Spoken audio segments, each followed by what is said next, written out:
ರಾಜ್ಯದಲ್ಲಿ ಮತ್ತೆ ರೈತರ ಬೆನ್ನತ್ತಿದ ವಕ್ಫ್ ಭೂತ.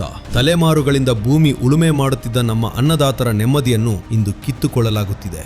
ರಾಜ್ಯದ ರೈತರ ಪಹಣಿಗಳಲ್ಲಿ ಏಕಾಏಕಿ ವಕ್ಫ್ ಆಸ್ತಿ ಎಂಬ ಹೆಸರು ಒಕ್ಕರಿಸಿದೆ. ಇದು ಆಕಸ್ಮಿಕವಲ್ಲ, ಇದು ರೈತರ ಜಮೀನು ಕಬಳಿಸುವ ವ್ಯವಸ್ಥಿತ ಸಂಚು.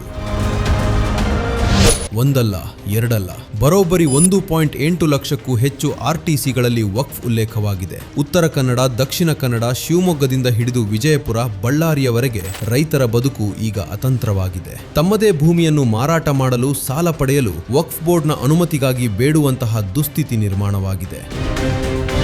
ಇದರ ಹಿಂದಿರುವ ರೂವಾರಿ ಯಾರು ಗೊತ್ತೇ? ಬಿಜೆಡ್ ಜಮೀರ್ ಅಹ್ಮದ್ ಖಾನ್. ರಾಜ್ಯಾದ್ಯಂತ ವಕ್ಫ್ ಅದಾಲತ್ ಎಂಬ ನಾಟಕವಾಡಿ ರೈತರ ಮತ್ತು ಮಠಗಳ ಜಮೀನುಗಳನ್ನು ವಕ್ಫ್ ಆಸ್ತಿಯಾಗಿ ಬದಲಾಯಿಸಲು ಕಂದಾಯ ಅಧಿಕಾರಿಗಳ ಮೇಲೆ ಒತ್ತಡ ಹೇರಲಾಗಿತ್ತು. ವಿಜಯಪುರದಲ್ಲಂತೂ ಸಿದ್ದರಾಮಯ್ಯನವರ ಹೆಸರನ್ನೇ ಬಳಸಿ ಅಧಿಕಾರಿಗಳಿಗೆ ಬೆದರಿಕೆ ಹಾಕಲಾಗಿತ್ತು. ಇದು ಕಾಂಗ್ರೆಸ್ ಸರ್ಕಾರ ನಡೆಸಿದ ಸರ್ವಾಧಿಕಾರ.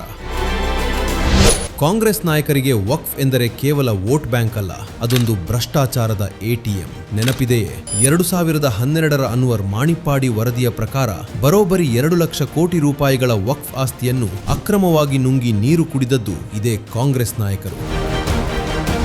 ಮಲ್ಲಿಕಾರ್ಜುನ ಖರ್ಗೆ, ಸಿ.ಕೆ. ಜಾಫರ್ ಶರೀಫ್, ಕೆ. ರೆಹಮಾನ್ ಖಾನ್ ಸೇರಿದಂತೆ 38ಕ್ಕೂ ಹೆಚ್ಚು ಕಾಂಗ್ರೆಸ್ ಮುಖಂಡರ ಹೆಸರು ಆ ವರದಿಯಲ್ಲಿದೆ. ಅಂದು ವಕ್ಫ್ ಆಸ್ತಿಯನ್ನು ಲೂಟಿ ಮಾಡಿದವರು ಇಂದು ರೈತರ ಜಮೀನಿಗೆ ಕನ್ನ ಹಾಕಲು ಹೊರಟಿದ್ದಾರೆ. ಸಮಸ್ಯೆಯನ್ನು ಬಗೆಹರಿಸಬೇಕಾದ ಕಾಂಗ್ರೆಸ್ ಸರ್ಕಾರ ರೈತರ ಭದ್ರತೆಯ ಬಗ್ಗೆ ಕಾಳಜಿ ವಹಿಸುವ ಬದಲು ರಾಜಕೀಯ ಬೇಳೆ ಬೇಯಿಸಿಕೊಳ್ಳುತ್ತಿದೆ. ಜನ ವಿರೋಧಿ, ರೈತ ವಿರೋಧಿ ಕಾಂಗ್ರೆಸ್ ಸರ್ಕಾರಕ್ಕೆ ತಕ್ಕ ಪಾಠ ಕಲಿಸಲೇಬೇಕಿದೆ.